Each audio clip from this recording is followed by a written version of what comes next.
I want to jump right into the first question here. This is from Hector in Providence.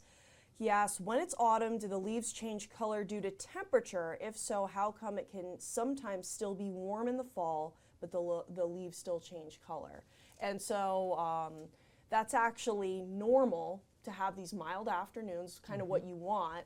But then the difference from the summertime is you want a little bit cooler, crisper overnights. Right. They're going to help contribute to that change in the color of the leaves. Yeah, I think you want a little bit of a balance of everything. So you do want cooler temperatures at night, but the warm days. You also don't want too much rainfall, but also none at all. You want a balance of all four of those things to get a really nice fall foliage setup going across the area. And we've already been seeing the colors changing, and the further north you go, the better it's going to be.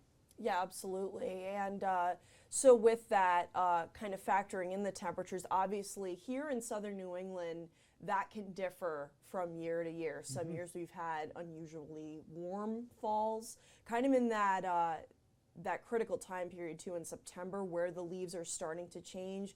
You want to kind of set up that appropriate temperature gradient. Otherwise, you may not get much of a foliage season at all. I've seen that before.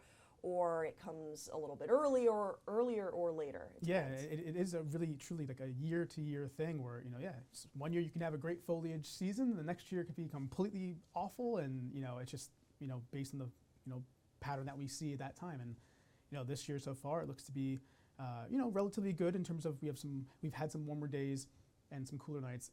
Rainfall, though, we're a little bit below average. We had a little bit of rainfall recently, but, certainly it could be worse. We're not in a total drought, but we could be looking at some more rainfall. And I think it contributed that we had a fairly rainy summer and before that as well. So over the course of the summer, the plants and trees were getting a lot of moisture. So even though we've been a little bit drier in September and October, I don't think it affected things too much. Yeah, and we have seen some rain. It hasn't been completely dry. And just a couple summers ago, we actually had a drought during the summer, and that definitely impacted the foliage season. So at least this year we're having some good color out there, and we are approaching, of course, peak mid to late October. So